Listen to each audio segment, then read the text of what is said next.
Hi ನಮಸ್ಕಾರ, welcome back to my channel. Good morning friends ಎಲ್ಲರಿಗೂ. So ಇವತ್ತು ಬೆಳಿಗ್ಗೆಯಿಂದನೇ ವ್ಲಾಗನ್ನು ಮಾಡ್ತಾ ಇದ್ದೀನಿ. ಬೆಳಿಗ್ಗೆಯಿಂದ ಸಂಜೆ ತನಕ ನನ್ನ ರುಟೀನ್ ಹೇಗಿತ್ತು ಅದನ್ನು ಈ ವ್ಲಾಗಲ್ಲಿ ನಿಮ್ಮ ಜೊತೆ ಶೇರ್ ಮಾಡ್ಕೋತಾ ಇದ್ದೀನಿ. ಇವತ್ತಿನ ವ್ಲಾಗ್ ನಿಮ್ಗೆ ಇಷ್ಟ ಆದರೆ ಲೈಕ್ ಮಾಡಿ, ಮತ್ತು ನೀವು ನನ್ನ ಚಾನಲ್ಗೆ ಸಬ್ಸ್ಕ್ರೈಬ್ ಮಾಡ್ಕೊಂಡಿಲ್ಲ ಅಂದರೆ ಪ್ಲೀಸ್ ಇವಾಗೆ ಚಾನಲ್ಗೆ ಕೂಡ ಸಬ್ಸ್ಕ್ರೈಬ್ ಮಾಡ್ಕೊಳ್ಳಿ. ಸೊ ಇದು ಬಂದುಬಿಟ್ಟು ಸಂಡೇದ ವ್ಲಾಗ್ ಇದೆ. ಸೊ ನಮ್ಮ ಮನೆಯಲ್ಲಿ ಸ್ಯಾಟರ್ಡೆ ಸಂಡೇ ಅಂತ ಬಂದರೆ ನಾವೆಲ್ಲರೂ ಕೂಡ ಸ್ವಲ್ಪ ಲೇಝಿ ಆಗಿಬಿಡ್ತೀವಿ. ಸೊ ನಮ್ಮ ಮನೆಯವ್ರದ್ದು ಆಫೀಸ್ ಇರೋದಿಲ್ಲ, ಮಕ್ಕಳದು ಕೂಡ ಸ್ಕೂಲತ್ತೇನೇ ಇರೋದಿಲ್ಲಲ್ಲ, ಹಾಗಾಗಿ ನಾವೆಲ್ಲರೂ ಕೂಡ ಸ್ವಲ್ಪ ಬೆಳಿಗ್ಗೆ ಎದ್ದೇಳೋದು ಲೇಟ್ ಆಗುತ್ತೆ. ಹಾಗಾಗಿ ಬೆಳಿಗ್ಗೆ ತಿಂಡಿ, ಮಧ್ಯಾಹ್ನ ಊಟ ಎಲ್ಲ ಕೂಡ ಸ್ವಲ್ಪ ಲೇಟಾಗಿಯೇ ಮಾಡ್ತೀವಿ. ಸೊ ಈ ಥರ ಸ್ಯಾಟರ್ಡೆ ಸಂಡೇ ಬಂದಾಗ ಜಾಸ್ತಿ ನಾನು ಬೇಗ ಆಗೋಂಥ ತಿಂಡಿಗಳನ್ನೇ ಮಾಡೋದು. ಅಂದರೆ ಅವಲಕ್ಕಿ, ಉಪ್ಪಿಟ್ಟು ಮತ್ತು ಚುರುಮುರಿ ಸುಸ್ಲಾ ಈ ಥರದನ್ನೇ ಮಾಡ್ತೀನಿ. ಸೊ ಇವತ್ತು ಕೂಡ ಅಷ್ಟೇ ಬೆಳಿಗ್ಗೆ ಅವಲಕ್ಕಿನ ತಿಂದ್ವಿ ಎಲ್ಲರೂ ಕೂಡ. ತಿಂದಮೇಲೆ ಮಕ್ಕಳು ಕೂಡ ಸ್ವಲ್ಪ ಹೊತ್ತು ಬೆಳಿಗ್ಗೆ ಚೆನ್ನಾಗಿರುತ್ತೆ ವೆದರ್ ಅಂತ ಅಂದ್ಬಿಟ್ಟು ಸ್ವಲ್ಪ ಹೊತ್ತು ಕೆಳಗಡೆ ಹೋಗಿಬಿಟ್ಟು ಆಟ ಆಡೋದು ಬಂದರು. ನನ್ನ ಮಗಳು ಹೋಗೋದಿಲ್ಲ. ಸೊ ಅವಳು ಯಾರಾದರೂ ಫ್ರೆಂಡ್ಸ್ ಬಂದರೆ ಅಷ್ಟೇ ಹೋಗ್ಬಿಟ್ಟು ಆಟ ಆಡ್ತಾಳೆ, ಇಲ್ಲ ಅಂದರೆ ಮನೆಯಲ್ಲಿ ಏನಾದರೂ ಓದ್ಕೊಂಡಿರ್ತಾಳೆ. ಸೊ ಇವಾಗ ನಾನಿಲ್ಲಿ ಮಸ್ಕ್ ಮೆಲನ್ ಜ್ಯೂಸ್ ಮಾಡ್ತಾ ಇದ್ದೀನಿ. ಇದು ಜ್ಯೂಸ್ ನಮ್ಮ ಮನೆಯಲ್ಲಿ ಎಲ್ಲರೂ ಕೂಡ ತುಂಬಾ ಇಷ್ಟಪಡ್ತಾರೆ, ಹಾಗೆ ತಿನ್ನೋದಕ್ಕೂ ಕೂಡ ತುಂಬಾ ಚೆನ್ನಾಗಿರುತ್ತೆ. ಸೊ ಅವಾಗ ನಾನು ಮಕ್ಕಳು ಲಂಚ್ ಬಾಕ್ಸಲ್ಲಿ ಇದನ್ನು ಹಾಕಿಕೊಡ್ತಾ ಇರ್ತೀನಿ. ಈ ಹಣ್ಣು ತೊಗೊಂಡು ಬಂದು ಆಲ್ರೆಡಿ 4-5 ದಿವಸ ಆಗಿತ್ತು. ಸೊ ಅದಕ್ಕೆ ಇನ್ನೂ 1-2 ದಿವಸ ಇಟ್ಟರೆ ಇನ್ನೂ ಜಾಸ್ತಿ ಹಣ್ಣಾಗಿಬಿಡುತ್ತೆ ಅಂತ ಅಂದ್ಬಿಟ್ಟು ನಾನು ಇವತ್ತೇ ಕಟ್ ಮಾಡಿ ಜ್ಯೂಸ್ ಮಾಡ್ತಾಯಿದ್ದೀನಿ. ಸೊ ಇದು ಹಣ್ಣು ಮಾತ್ರ ತುಂಬಾ ಸ್ವೀಟಾಗಿತ್ತು. ಅದಕ್ಕೆ ನಾನು ಜ್ಯೂಸ್ ಮಾಡಬೇಕಾದ್ರೆ ಸಕ್ಕರೆ ಏನೂ ಹಾಕಿಲ್ಲ, ಜಸ್ಟ್ ಬರೀ ಹಾಲು ಹಾಕಿಬಿಟ್ಟು ಮಾಡಿದ್ದೀನಿ ಅಷ್ಟೇ. ಮತ್ತು ಮೇಲುಗಡೆಯಿಂದ ಸ್ವಲ್ಪ ಡ್ರೈ ಫ್ರೂಟ್ಸ್ ಹಾಕ್ತಾಯಿದ್ದೀನಿ.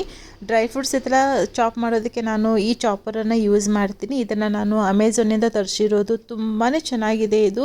ಸೊ ಇದರಲ್ಲಿ 3 ಪ್ಲೇಟ್ಸ್ ಬರುತ್ತೆ ನಿಮಗೆ. ಸೊ ಯಾವ ಸೈಜ್ ಬೇಕು ಆ ಸೈಜ್ ನೀವು ಪ್ಲೇಟನ್ನು ಹಾಕ್ಕೊಂಡ್ಬಿಟ್ಟು ಚಾಪ್ ಮಾಡ್ಕೋಬೋದು. ಇವಾಗ ನಾನು ಸದ್ಯಕ್ಕೆ ಮೀಡಿಯಮ್ ಸೈಜ್ದು ಪ್ಲೇಟನ್ನು ಹಾಕಿದ್ದೀನಿ. ಸೊ ಜಾಸ್ತಿ ನಾನು ಈ ಥರ ಏನಾದರೂ ಸ್ವೀಟ್ ರೆಸಿಪಿ ಮಾಡಬೇಕಾದ್ರೆ ಮತ್ತು ಈ ಥರ ಜ್ಯೂಸ್ ಮೇಲೆ ಡ್ರೈ ಫ್ರೂಟ್ಸ್ ಹಾಕಬೇಕಾದ್ರೆ ನಾನು ಜಾಸ್ತಿ ಅದೇ ಚಾಪರನ್ನೇ ಯೂಸ್ ಮಾಡ್ತೀನಿ. ಸೊ ಟೋಟಲ್ ನಾನು 4 ಗ್ಲಾಸ್ ಜ್ಯೂಸನ್ನು ಮಾಡಿದ್ದೆ. ಸೊ ಸ್ವಲ್ಪ ನಾನು ಹಣ್ಣನ್ನು ಸೈಡಲ್ಲಿ ಹಾಗೆ ಎತ್ತಿಟ್ಟಿದ್ದೆ, ಮೇಲ್ಗಡೆಯಿಂದ ಗಾರ್ನಿಷಿ ಮಾಡೋದಕ್ಕೆ ಬೇಕಂತ ಅಂದ್ಬಿಟ್ಟು.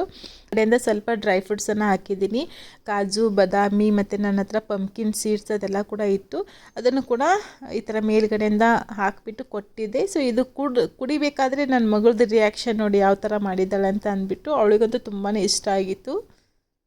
ಸೊ ಈ ಥರದ್ದೆಲ್ಲ ನನ್ನ ಮಗಳಿಗೆ ತುಂಬಾ ಇಷ್ಟ. ಸೊ ನನ್ನ ಮಗ ಸ್ವಲ್ಪ ಈ ಥರದ್ದೆಲ್ಲ ಇಷ್ಟಪಡೋದಿಲ್ಲ. ಸೊ ಆದರೆ ಅವನಿಗೆ ಫೋರ್ಸ್ ಮಾಡಿ ಕುಡಿಸಿದಾಗ ಖಂಡಿತವಾಗ್ಲೂ ಅವನು ಕೂಡ ಕುಡಿತಾನೆ.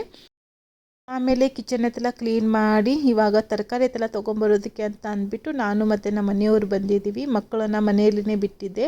ಸ್ವಲ್ಪ ಮಳೆ ಬರೋಂಗಾಗಿತ್ತು, ಹಾಗಾಗಿ ಬೇಗ ಹೋಗಿ ಬೇಗ ಬರೋಣ ಅಂತ ಅಂದ್ಬಿಟ್ಟು ನಾನು ನಮ್ಮ ಮನೆಯವರು ಅಷ್ಟೇ ಬಂದಿದ್ದೀವಿ. ಸೊ ಫಸ್ಟ್ ರಿಲಯನ್ಸಲ್ಲಿನೇ ಬಂದಿರೋದು. ಸೊ ಬೆಳಗ್ಗೆ ಟೈಮಲ್ಲಿ ರಿಲಯನ್ಸಲ್ಲಿ ಫ್ರೆಶ್ ಎಲ್ಲ ತರಕಾರಿ ಬಂದೇ ಇರುತ್ತೆ. ಸೊ ಇಲ್ಲಿ ಯಾವುದಾದ್ರೂ ತರಕಾರಿ ಇಲ್ಲ ಅಂದರೆ ನಾವು ಹೊರಗಡೆಯಿಂದ ತೊಗೊಂಬರ್ತೀವಿ. ಅಲ್ಲಿ ನೀಲ್ಕೆ, ಮಾವಿನ ಹಣ್ಣು ತುಂಬಾ ಚೆನ್ನಾಗಿ ಸಿಗುತ್ತೆ. ಸೊ ನಾನು ಆಲ್ಮೋಸ್ಟ್ ಹಣ್ಣುಗಳೆಲ್ಲ ಜಾಸ್ತಿ ಅಲ್ಲಿಂದನೇ ತೊಗೊಂಬರ್ತೀನಿ. ತರಕಾರಿ ತೊಗೊಂಡು ಬಂದು ಮನೆಗೆ ಒಂದು ಸ್ವಲ್ಪ ಹೊತ್ತಾಗಿತ್ತು ಅಷ್ಟೇ ನಾವು ಬಂದು. ಸೊ ಜೋರಾಗಿ ಗಾಳಿ ಮಳೆ ಸ್ಟಾರ್ಟ್ ಆಯಿತು. ಸೊ ಇನ್ನೊಂದು ಸ್ವಲ್ಪ ಲೇಟ್ ಆಗಿದ್ರೆ ನಾವು ಅಲ್ಲೇ ಸಿಕ್ಕಾಕೊಂಡು ಬಿಡ್ತಿದ್ವಿ. ಇಬ್ಬರು ಮಕ್ಕಳಿಗೆ ಕೂಡ ಮನೆಯಲ್ಲೇ ಬಿಟ್ಟು ಹೋಗಿದೆ. ಸೊ ಅದು ಕೂಡ ಸ್ವಲ್ಪ ಭಯ ಇತ್ತು.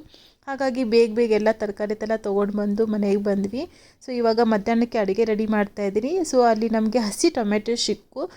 ತುಂಬಾ ರೇರ್ ಇಲ್ಲಿ ಈ ಥರ ಹಸಿ ಟೊಮೆಟೊ ಸಿಗೋದು. ಸಿಕ್ಕಾಗ ನಾನಂತೂ ತೊಗೊಂಡು ಬಂದು ಚಟ್ನಿ ಮಾಡ್ತಾಯಿರ್ತೀನಿ. ಇದು ಚಟ್ನಿ ನಮ್ಮ ಮನೆಯವರಿಗೆ ತುಂಬಾ ಇಷ್ಟ ಆಗುತ್ತೆ. ಸೊ ಮಧ್ಯಾಹ್ನ ಊಟಕ್ಕೆ ಇವತ್ತು ಹಸಿ ಟೊಮೆಟೊ ಚಟ್ನಿ ಮತ್ತು ಜೋಳದ ರೊಟ್ಟಿ ಹಾಗೆ ಹೆಸರು ಕಾಳು ಪಲ್ಯ ಮಾಡೋಣ ಅಂತ ಅಂದ್ಬಿಟ್ಟು ಪ್ಲ್ಯಾನ್ ಮಾಡಿದೆ ನಾನು. ಇವಾಗ ಮೊದಲು ನಾನಿಲ್ಲಿ ಟೊಮೆಟೊ ಚಟ್ನಿ ಮಾಡ್ಕೋತಾ ಇದ್ದೀನಿ. ಟೊಮೆಟೊ ಚಟ್ನಿ ಮಾಡೋದಕ್ಕೆ ಗ್ಯಾಸ್ ಮೇಲೆ ಪ್ಯಾನ್ಗೆ ಸ್ವಲ್ಪ ಎಣ್ಣೆ ಹಾಕ್ಕೊಂಡಿದ್ದೀನಿ.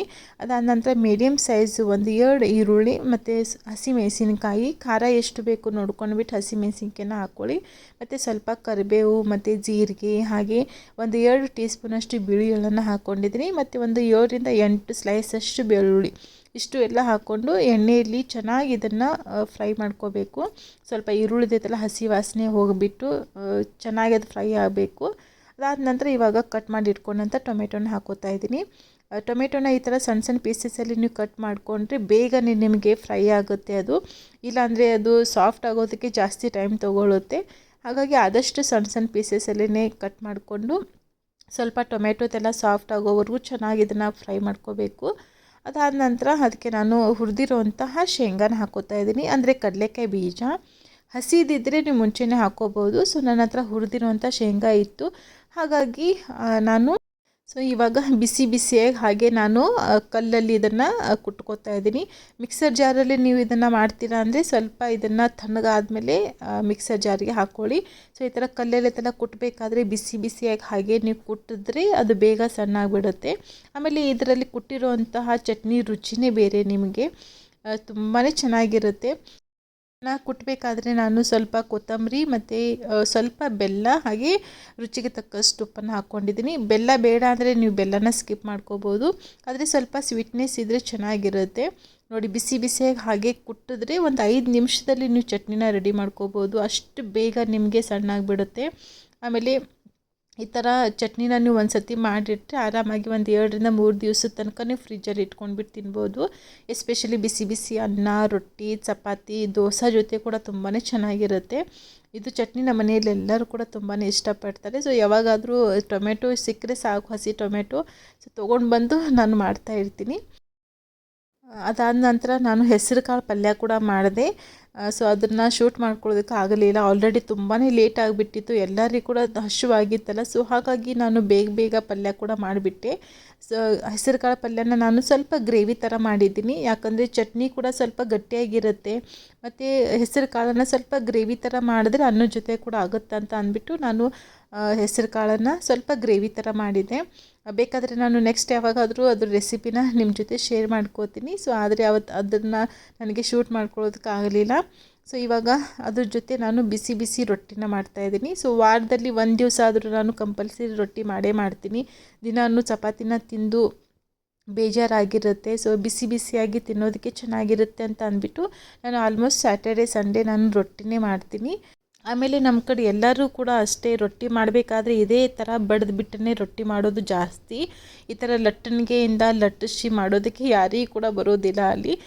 ಮುಂಚೆಯಿಂದನೂ ಅಷ್ಟೇ ನಾನು ಕಲ್ತಿರೋದು ಇದೇ ಥರ ಬಡಿದ್ಬಿಟ್ಟೇ. ಮತ್ತು ನಮ್ಮ ಅಮ್ಮ ಆಗಿರ್ಬೋದು, ನಮ್ಮದು ಮನೆಯಲ್ಲಿ ಎಲ್ಲರೂ ಕೂಡ ಆಲ್ಮೋಸ್ಟ್ ಇದೇ ಥರನೇ ಬಡಿದ್ಬಿಟ್ಟು ಮಾಡ್ತಾರೆ. ಮುಂಚೆಯಿಂದ ಇದೇ ಥರ ಪ್ರಾಕ್ಟೀಸ್ ಆಗಿರೋದ್ರಿಂದ ಇದೇ ರೂಢಿ ಆಗಿಬಿಟ್ಟಿದೆ. ಆದರೂ ನಾನು 1-2 ಸರ್ತಿ ಲಟ್ಟಣಿಗೆಯಿಂದ ಲಟ್ಟಿಸಿ ಮಾಡೋದಕ್ಕೆ ಅಂತ ಹೋಗಿದ್ದೆ, ಅದು ನನಗೆ ತುಂಬಾ ಕಷ್ಟ ಆಯಿತು. ಮತ್ತೆ ನಾನು ಮಾಡೋದಕ್ಕೆ ಹೋಗಲಿಲ್ಲ. ಇದೇ ವಿಧಾನ ನಮಗೆ ಕರೆಕ್ಟ್ ಅನಿಸುತ್ತೆ, ಬೇಗನೆ ಆಗುತ್ತೆ. ಒಂದು ಚಪಾತಿಗಿಂತಲೂ ರೊಟ್ಟಿ ಬೇಗನೆ ಆಗಿಬಿಡುತ್ತೆ. ಆದರೆ ಜಾಸ್ತಿ ಯಾರೂ ತಿನ್ನಂಗಿಲ್ಲ ಅಂತ ಅಂದ್ಬಿಟ್ಟು ನಾನು ವಾರದಲ್ಲಿ 1 ದಿವಸ 2 ದಿವಸ ಅಷ್ಟೇ ಮಾಡ್ತೀನಿ. ಚಪಾತಿಗಾದರೆ ಬೇರೆ ಎಲ್ಲ ಥರದ್ದು ಪಲ್ಯಗಳನ್ನು ನೀವು ಮ್ಯಾಚ್ ಮಾಡ್ಬೋದು. ರೊಟ್ಟಿಗಾದರೆ ಎಲ್ಲ ಪಲ್ಯಗಳನ್ನು ಮಾಡೋದಕ್ಕೆ ಆಗೋದಿಲ್ಲ. ಠರಾವಿಕ್ ಈ ರೊಟ್ಟಿ ಜೊತೆ ಇದೇ ಪಲ್ಯ ಇರಬೇಕು ಅಂತ ನಮ್ಮ ಮನೇಲಿ ತುಂಬಾ ಕಂಡೀಷನ್ ಇರೋದ್ರಿಂದ ನಾನು ಜಾಸ್ತಿ ಈ ಥರದ್ದು ಪಲ್ಯಗಳನ್ನೇ ಮಾಡ್ತೀನಿ. ಅದು ವೀಕೆಂಡ್ ಬಂದಾಗ ಮಾತ್ರ ಮಾಡ್ತೀನಿ. ನೋಡಿ, ಹೆಸರು ಕಾಳು, ಈ ಚಟ್ನಿ ಮತ್ತು ಈ ಥರ ಹೆಸರು ಕಾಳು ಮತ್ತು ಸ್ವಲ್ಪ ಈರುಳ್ಳಿ ಮೂಲಂಗಿ ಇದ್ದರೆ ಸಾಕು. ನಮ್ಮದು ಮಧ್ಯಾಹ್ನ ಊಟ ಕಂಪ್ಲೀಟ್ ಆಯಿತು. ಇವಾಗ ಟೈಮ್ ಬಂದು ಸಂಜೆ 5 ಗಂಟೆ ಆಗಿದೆ. ನಾನು ಇಲ್ಲಿ ಕಾಫಿ ಮಾಡ್ತಾ ಇದ್ದೀನಿ. ಸಂಜೆ ಟೈಮಲ್ಲಿ ನಮಗೆ ಕಾಫಿ ಅಥವಾ ಟೀ ಎರಡರಲ್ಲಿ ಒಂದು ಯಾವುದಾದ್ರೂ ಬೇಕೇ. ಹಾಗೆ ಮಕ್ಕಳಿಗೆ ನಾನಿವತ್ತು ಸಂಜೆ ಟೈಮಲ್ಲಿ ಮಖಾನ ಫ್ರೈ ಮಾಡ್ತಾ ಇದ್ದೀನಿ. ಇದು ಎಲ್ಲ ಶಾಪಲ್ಲಿ ಕೂಡ ಸಿಗುತ್ತೆ. ನಾಳೆ ಸ್ಕೂಲ್ ಕೂಡ ಇದೆ ಇಲ್ಲ, ಬಾಕ್ಸಿಗೆ ಕೂಡ ಕೊಡೋದಕ್ಕೆ ಆಗುತ್ತೆ ಅಂತ ಅಂದ್ಬಿಟ್ಟು ನಾನು ಇವತ್ತು ಇದನ್ನ ಮಾಡ್ತಾ ಇದ್ದೀನಿ. ಜಾಸ್ತಿ ಇದ್ರ ರೆಸಿಪಿನ ನಾನು ನನ್ನ ಚಾನೆಲಲ್ಲಿ ತೋರಿಸಿಲ್ಲ, ಅದಕ್ಕೆ ಇದನ್ನ ಮಾಡೋಣ ಅಂತ ಅನ್ಕೊಂಡಿದ್ದೀನಿ. ಇದನ್ನ ನೀವು ಸ್ವೀಟ್ ಬೇಕಾದ್ರೆ ಸ್ವೀಟ್ ಕೂಡ ಮಾಡ್ಕೋಬಹುದು, ಸ್ವಲ್ಪ ಮಸಾಲ ಖಾರ ಬೇಕಂದ್ರೆ ಆ ಥರ ಕೂಡ ಮಾಡ್ಕೋಬಹುದು. ನಾನು ಇಲ್ಲಿ ಮಸಾಲ ಮಾಡ್ತಾ ಇದ್ದೀನಿ. ಚೆನ್ನಾಗಿರುತ್ತೆ, ತುಂಬಾ ಚೆನ್ನಾಗಿರುತ್ತೆ ಇದು. ನನಗೆ ನನ್ನ ಮಗಳಿಗೆ ಎಸ್ಪೆಷಲಿ ತುಂಬಾನೇ ಇಷ್ಟ ಆಗುತ್ತೆ. ಹಾಗೆ ಇದ್ರ ಜೊತೆ ಪೈನಾಪಲ್ ಕೂಡ ಇದೆ. ಮಾರ್ಕೆಟಿಂದ ಪೈನಾಪಲ್ ತೊಗೊಂಡು ಬಂದಮೇಲೆ ನಾನು ಕಟ್ ಮಾಡಿಬಿಟ್ಟು ಈ ಫ್ರಿಜ್ಜಲ್ಲಿ ಇಡ್ತೀನಿ. ಕೆಲವೊಂದ್ಸತಿ ಹಾಗೇನೆ ತಿನ್ಕೊಂಡು ಬಿಡ್ತಾರೆ, ಆದರೆ ಇದು ಹಾಗೆ ತಿನ್ನೋದಕ್ಕೆ ಅಷ್ಟು ಸ್ವೀಟ್ ಇಲ್ಲ. ಹಾಗಾಗಿ ಇಬ್ರು ಮಕ್ಕಳು ಕೂಡ ತಿಂತಾ ಇಲ್ಲ. ಅದಕ್ಕೆ ನಾನು ಇವತ್ತು ಇದ್ರ ಜೊತೆ ಗ್ರಿಲ್ ಮಾಡೋಣ, ಚೆನ್ನಾಗಿರುತ್ತೆ ಅಂತ ಅಂದ್ಬಿಟ್ಟು ಮಾಡ್ತಾ ಇದ್ದೀನಿ. ತುಂಬಾನೇ ಈಸಿ ಇದು, ಜಸ್ಟ್ ಬರೀ ಇದ್ರ ಮೇಲೆ ಸಕ್ಕರೆ ಹಾಕ್ಬಿಟ್ಟು ಬಟರ್ ಹಚ್ಚಿ ಇದು ಮಾಡೋದು. ನನ್ನ ಹಾಲು ಕೂಡ ಬಿಸಿ ಆಯಿತು. ನನ್ನ ಮಗಳಿಗೆ ಇದು ತುಂಬಾನೇ ಇಷ್ಟ ಆಗುತ್ತೆ. ನನ್ನ ಮಗುಂದೇ ಸ್ವಲ್ಪ ಡೌಟ್, ತಿಂತಾನೋ ಇಲ್ಲ ಅಂತ ಅಂದ್ಬಿಟ್ಟು. ಆದರೆ ನನ್ನ ಮಗಳು, ನಾವು ಎಲ್ಲರೂ ಕೂಡ ತುಂಬಾನೇ ಇಷ್ಟಪಡ್ತೀವಿ. ಇವಾಗ ಇದೊಂದು 2 ಮಾಡ್ತಾ ಇದ್ದೀನಿ. ಫಸ್ಟ್ ನಾನು ಕಾಫಿ ಕುಡಿದು ಬಿಡ್ತೀನಿ, ಅದಾದ ನಂತರ ರೆಸಿಪಿನ ಶೇರ್ ಮಾಡ್ಕೊತೀನಿ. ನಾನು ಡಿಮಾರ್ಟಿಂದ ಕಾಫಿ ಪೌಡರ್ ತರೋದನ್ನ ಮರ್ತಿದ್ದೆ. ಹಾಗಾಗಿ ಇಲ್ಲಿ ಅಂಗಡಿಯಿಂದ ಹೋಗ್ಬಿಟ್ಟು ಚಿಕ್ಕ ಬಾಟಲ್ ತಗೊಂಡ್ ಬಂದಿದ್ದೀನಿ. ನೆಕ್ಸ್ಟ್ ಮತ್ತೆ ಡಿಮಾರ್ಟ್ಗೆ ಹೋದಾಗ ದೊಡ್ಡ ಬಾಟಲ್ ತಗೊಂಡ್ಬರ್ತೀನಿ. ಈ ಥರದ್ದು ಗ್ಲಾಸ್ ಬಾಟಲ್ ನಾನು ಸ್ಟೋರ್ ಮಾಡಿ ಇಟ್ಕೊಂಡಿರ್ತೀನಿ. ಸೊ ಏನಾದರೂ ಹಾಕಿಡೋದಕ್ಕೆ ಅದೆಲ್ಲ ನಾನು ಈ ಥರದ ಬಾಟಲನ್ನು ಯೂಸ್ ಮಾಡ್ತೀನಿ. ತುಂಬ ಕ್ಯೂಟಾಗಿ ಚೆನ್ನಾಗಿದೆ.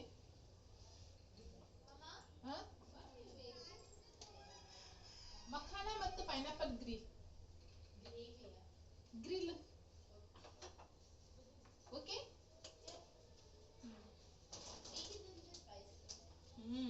ಮಖಾನ. ಸೊ ನನಗಿಂತಲೂ ನನ್ನ ಮಗಳು ಮಖಾನ ತುಂಬಾನೇ ಚೆನ್ನಾಗಿ ಮಾಡ್ಕೋತಾಳೆ ಅವಳು. ಆದರೆ ಅವಳು ಸ್ಟಡಿ ಮಾಡ್ತಾ ಇದ್ದಾಳೆ, ಸೊ ನಾನೇ ಮಾಡ್ಕೊಡ್ತೀನಿ ಅಂತ ಅಂದೆ ಅವಳಿಗೆ. ಫಸ್ಟಿಗೆ ನಾನಿಲ್ಲಿ ಪೈನಾಪಲ್ದು ಗ್ರಿಲ್ ಮಾಡ್ತೀನಿ. ಸೊ ಇದು ಸ್ವಲ್ಪ ಹುಳಿ ಇರೋದ್ರಿಂದ ನಾನು ಇದಕ್ಕೆ ಸಕ್ಕರೆ ಹಾಕ್ತಾ ಇದ್ದೀನಿ.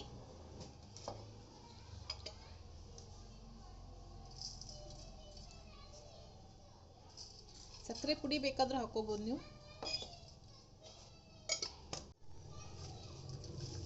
ಇದನ್ನೆಲ್ಲ ಮೊದಲು ಮಿಕ್ಸ್ ಮಾಡ್ಕೋತೀನಿ.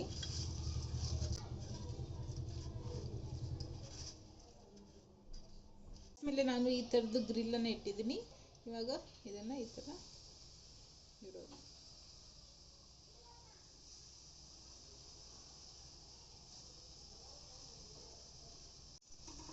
ಸ್ಟರ್ ಮಾಡ್ಕೊಳ್ಳೋಣ.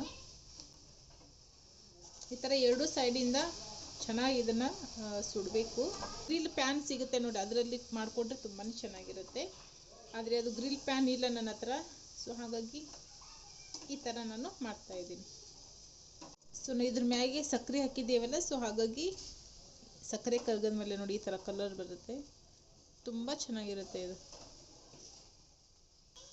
ಜಾಸ್ತಿ ಕಪ್ಪಗೆ ಮಾಡಬಾರ್ದು, ಲೈಟಾಗಿ ಬ್ರೌನ್ ಆದರೆ ಸಾಕು. ಇವಾಗ ಇದಾಗಿದೆ.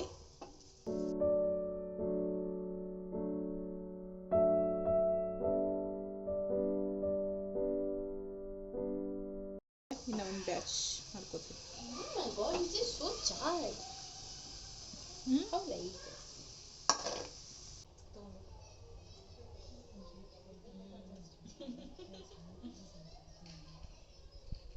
ಸೊ ಮೇಲ್ಗಡೆ ಸಕ್ಕರೆ ಹಾಕಿದ್ಕೆ ತುಂಬ ಚೆನ್ನಾಗಿ ಅನಿಸುತ್ತೆ. ಶುಗರ್ ಹಾಕಿ ಲೈಟಾಗಿ ಸ್ವಲ್ಪ ಕ್ರಿಸ್ಪಿನೆಸ್ ಬರುತ್ತೆ. ಸ್ವೀಟ್ ಹುಳಿ ತುಂಬ ಚೆನ್ನಾಗಿರುತ್ತೆ. ನೀವು ಕೂಡ ಟ್ರೈ ಮಾಡಿ ನೋಡಿ. ನೆಕ್ಸ್ಟ್ ಇವಾಗ ಮಖಾನ ಮಾಡ್ತಾ ಇದ್ದೀನಿ. ಸೊ ಅದಕ್ಕೆ ಪ್ಯಾನ್ಗೆ ಒಂದು ಸ್ವಲ್ಪ ತುಪ್ಪ ಹಾಕ್ಕೊಂಡಿದ್ದೀನಿ. ತುಪ್ಪ ಬದಲಾಗಿ ನೀವು ಇಲ್ಲಿ ಎಣ್ಣೆ ಕೂಡ ಹಾಕ್ಕೋಬೋದು. ಆದರೆ ತುಪ್ಪ ಹಾಕೊಳ್ಳೋದ್ರಿಂದ ಟೇಸ್ಟ್ ತುಂಬಾ ಚೆನ್ನಾಗಿ ಬರುತ್ತೆ. ಮತ್ತು ಮಕ್ಕಳತ್ತೆಲ್ಲ ತಿಂತಾರಂತ ಅಂದ್ಬಿಟ್ಟು ನಾನು ಎಣ್ಣೆ ಬದಲಾಗಿ ತುಪ್ಪನೇ ಇಲ್ಲಿ ಯೂಸ್ ಮಾಡ್ತೀನಿ. ಒಂದು ಅರ್ಧ ಟೀ ಸ್ಪೂನಷ್ಟು ಹಾಕ್ಕೊಂಡು ತುಪ್ಪ ಕರಗಿದ್ಮೇಲೆ ಇವಾಗ ಮಖಾನ ಹಾಕೋತಾ ಇದ್ದೀನಿ. ಒಂದು ಪ್ಯಾಕೆಟಲ್ಲಿ ನಾನು ಬರೀ ಅರ್ಧ ಪ್ಯಾಕೆಟ್ ಅಷ್ಟೇ ಇವಾಗ ಹಾಕ್ತಾ ಇರೋದು. ಸೊ ಇದು ಮಖಾನ ತುಂಬಾ ಸಾಫ್ಟಾಗಿರುತ್ತೆ. ಸೊ ಈ ಥರ ತುಪ್ಪದಲ್ಲಿ ಒಂದು 2 ನಿಮಿಷ ಹುರ್ಕೊಂಡ್ರೆ ಇದು ಕ್ರಂಚಿಯಾಗಿ ಆಗಿಬಿಡುತ್ತೆ. ತುಂಬಾ ಚೆನ್ನಾಗಿರುತ್ತೆ. ಸೊ ಒಟ್ಟಿಗೆ ಒಂದೇ ಸರ್ತಿ ಜಾಸ್ತಿ ಕ್ವಾಂಟಿಟಿಯಲ್ಲಿ ಮಾಡಿಡೋದಕ್ಕೆ ಹೋಗಬೇಡಿ. ಯಾಕಂದರೆ ಇವಾಗ ಮಳೆ ಬರ್ತಾ ಇರೋದ್ರಿಂದ ಬೇಗನೆ ನಿಮಗೆ ಇದು ಸಾಫ್ಟಾಗಿ ಬಿಡುತ್ತೆ. ಸೊ ಮಕ್ಕಳು ಯಾವಾಗ ಬೇಕು ಆವಾಗ ಈ ಥರ ಸ್ವಲ್ಪ ಸ್ವಲ್ಪ ಕ್ವಾಂಟಿಟಿಯಲ್ಲಿ ಮಾಡ್ಕೊಂಡು ತಿಂದರೆ ತುಂಬಾ ಚೆನ್ನಾಗಿರುತ್ತೆ. ನಾನಿಲ್ಲಿ ಬರೀ ಒಂದು 2 ದಿವಸಕ್ಕೆ ಎಷ್ಟು ಬೇಕೋ ಅಷ್ಟು ಕ್ವಾಂಟಿಟಿಯಲ್ಲಿ ಮಾತ್ರ ಮಾಡ್ತಾಯಿದ್ದೀನಿ. ನೋಡಿ, ಒಂದು 2 ನಿಮಿಷ ನಾನು ಇದನ್ನು ಬಿಸಿ ಮಾಡ್ಕೊಂಡಿದ್ದೀನಿ. ನೋಡಿ, ಲೈಟಾಗಿ ಕಲರ್ ಕೂಡ ಚೇಂಜ್ ಆಗಿದೆ ಮತ್ತು ಕ್ರಿಸ್ಪಿ ಕೂಡ ಆಗಿರುತ್ತೆ. ತುಂಬ ಬಿಸಿ ಇದೆಯಲ್ಲ, ಸೊ ಹಾಗಾಗಿ ನನಗೆ ಅದನ್ನು ತೋರಿಸೋದಕ್ಕೆ ಆಗ್ತಾಯಿಲ್ಲ. ಸೊ ನೀವು ಮಾಡಬೇಕಾದ್ರೆ ನಿಮಗೆ ಗೊತ್ತಾಗ್ಬಿಡುತ್ತೆ. ಮಖಾನ ಫ್ರೈ ಮಾಡ್ಕೊಂಡಾದಮೇಲೆ ಅದನ್ನು ಒಂದು ಪಾತ್ರೆಯಲ್ಲಿ ತೆಗೆದುಬಿಟ್ಟು ನೆಕ್ಸ್ಟ್ ತಿರ್ಗಿ ಅದೇ ಪ್ಯಾನ್ಗೆ ಇನ್ನೂ ಒಂದು ಸ್ವಲ್ಪ ತುಪ್ಪ ಹಾಕೋತಾ ಇದ್ದೀನಿ. ತುಪ್ಪ ಜಾಸ್ತಿ ಹಾಕ್ಕೊಂಡಷ್ಟು ತುಂಬಾ ಚೆನ್ನಾಗಿರುತ್ತೆ. ಅದಾದ ನಂತರ ತುಪ್ಪ ಕರಗಿದ ಮೇಲೆ ಒಂದು ಅರ್ಧ ಟೀ ಸ್ಪೂನಷ್ಟು ಜೀರಿಗೆ ಮತ್ತು ಕರಿಬೇವು ಹಾಗೆ ಗೋಡಂಬಿನ ನಾನಿಲ್ಲಿ ಹಾಕ್ಕೊಂಡಿದ್ದೀನಿ. ಗೋಡಂಬಿ ಹಾಕೊಳ್ಳೋದ್ರಿಂದ ಟೇಸ್ಟ್ ತುಂಬ ಚೆನ್ನಾಗಿ ಬರುತ್ತೆ. ಇದ್ರ ಬದಲಾಗಿ ನೀವು ಬೇರೆ ಯಾವುದು ಡ್ರೈ ಫ್ರೂಟ್ಸ್ ಬೇಕಾದರೂ ಕೂಡ ಹಾಕ್ಕೋಬೋದು. ಮತ್ತು ಒಂದೇ ಒಂದು ಚುಟಿಕೆಯಷ್ಟು ಹಿಂಗನ್ನು ಹಾಕ್ಕೊಂಡು ಸ್ವಲ್ಪ ಗೋಡಂಬಿದು ಲೈಟಾಗಿ ಕಲರ್ ಚೇಂಜ್ ಆಗೋವರೆಗೂ ಫ್ರೈ ಮಾಡ್ಕೊಳ್ಳಿ. ಅದ ನಂತರ ಖಾರದ ಪುಡಿ ಮತ್ತು ಸ್ವಲ್ಪ ಅರಿಶಿನ ಹಾಕ್ಕೊಂಡಿದ್ದೀನಿ. ಸೊ ಇದನ್ನು ಹಾಕಬೇಕಾದ್ರೆ ಕ್ಯಾಮೆರಾ ಆಫ್ ಆಗಿಬಿಟ್ಟಿತ್ತು. ಆಮೇಲೆ ಫ್ರೈ ಮಾಡಿ ಇಟ್ಕೊಂಡಂಥ ಮಖಾನ ಮತ್ತು ರುಚಿಗೆ ತಕ್ಕಷ್ಟು ಉಪ್ಪು ಮತ್ತು ಸ್ವಲ್ಪ ಸಕ್ಕರೆ ಪುಡಿನ ಹಾಕ್ಕೊಂಡಿದ್ದೀನಿ, ಸ್ವೀಟ್ನೆಸ್ ಬರಲಿ ಅಂತ ಅಂದ್ಬಿಟ್ಟು. ನೀವು ತುಂಬ ಚಿಕ್ಕ ಮಕ್ಕಳಿಗೆ ನೀವು ಇದನ್ನು ಕೊಡ್ತೀರಾ ಅಂದರೆ ಸೊ ಇದನ್ನು ತುಪ್ಪದಲ್ಲಿ ಹುರ್ಕೊಂಡ್ಬಿಟ್ಟು ಬರೀ ಸಕ್ಕರೆ ಮತ್ತು ಸ್ವಲ್ಪ ಉಪ್ಪು ಬೇಕಾದರೂ ಹಾಕ್ಕೊಡ್ಬೋದು. ಆಮೇಲೆ ಕೊನೆಯಲ್ಲಿ ಒಂದು ಅರ್ಧ ಟೀ ಸ್ಪೂನಷ್ಟು ಚಾಟ್ ಮಸಾಲನ ಹಾಕೋತಾ ಇದ್ದೀನಿ. ಚಾಟ್ ಮಸಾಲ ಹಾಕೊಳ್ಳೋದ್ರಿಂದ ಇನ್ನೂ ಟೇಸ್ಟ್ ಚೆನ್ನಾಗಿ ಬರುತ್ತೆ. ಸೊ ಮತ್ತು ಈ ಥರ ಒಂದು 2 ನಿಮಿಷ ಮಿಕ್ಸ್ ಮಾಡಿಕೊಂಡ್ರೆ ಸಾಕು. ಸೊ ನಿಮ್ಮದು ಮಸಾಲ ಮಖಾನ ಫ್ರೈ ರೆಡಿ ಆಯಿತು. ಬರೀ 10 ನಿಮಿಷದಲ್ಲಿ ನೀವು ಇದನ್ನು ಮಾಡ್ಕೋಬೋದು. ನೋಡಿ ಎಷ್ಟು ಚೆನ್ನಾಗಿ ಕಲರ್ ಬಂದಿದೆ ಅಂತ. ತುಂಬಾ ಹೆಲ್ದಿಯಾಗಿ ಚೆನ್ನಾಗಿರುತ್ತೆ. ಮಕ್ಕಳಿಗೆ ಹೊರಗಡೆಯಿಂದ ತೊಗೊಂಡು ಬರೋಕ್ಕಿಂತ ಈ ಥರ ಮನೆಯಲ್ಲಿ ನಾವು ಮಾಡಿಕೊಟ್ರೆ ತುಂಬಾ ಇಷ್ಟಪಡ್ತಾರೆ. ಹಾಗೆ ತುಂಬ ಹೆಲ್ದಿಯಾಗೂ ಕೂಡ ಇರುತ್ತೆ. ನಾನು ಒಂದು 10 ನಿಮಿಷ ಅದನ್ನು ತಣ್ಣಗಾಗೋದಕ್ಕೆ ಬಿಟ್ಟಿದ್ದೆ. ಅದಾದ ನಂತರ ಈ ಥರ ಡಬ್ಬಿಯಲ್ಲಿ ಹಾಕಿಬಿಟ್ಟು ಇಡ್ತಾ ಇದ್ದೀನಿ. ಸ್ವಲ್ಪ ಕ್ವಾಂಟಿಟಿಲಿನೇ ಮಾಡಿದ್ದೆಲ್ಲ, ಸೊ ಹಾಗಾಗಿ ನೆಕ್ಸ್ಟ್ ಡೇ ಅನ್ನಷ್ಟರಲ್ಲಿ ಪೂರ್ತಿ ಖಾಲಿಯಾಗಿಬಿಡುತ್ತೆ. ಸೊ ಇವತ್ತಿನ ವಿಡಿಯೋನ ನಾನು ಇಲ್ಲಿಗೆ ಎಂಡ್ ಮಾಡ್ತಾ ಇದ್ದೀನಿ. ವಿಡಿಯೋ ಹೇಗೆ ಅನ್ನಿಸ್ತು ಕಮೆಂಟ್ ಸೆಕ್ಷನಲ್ಲಿ ತಿಳಿಸಿ. ಮತ್ತು ನೆಕ್ಸ್ಟ್ ವಿಡಿಯೋಲಿ ಸಿಗ್ತೀನಿ. Thank you so much for watching this video.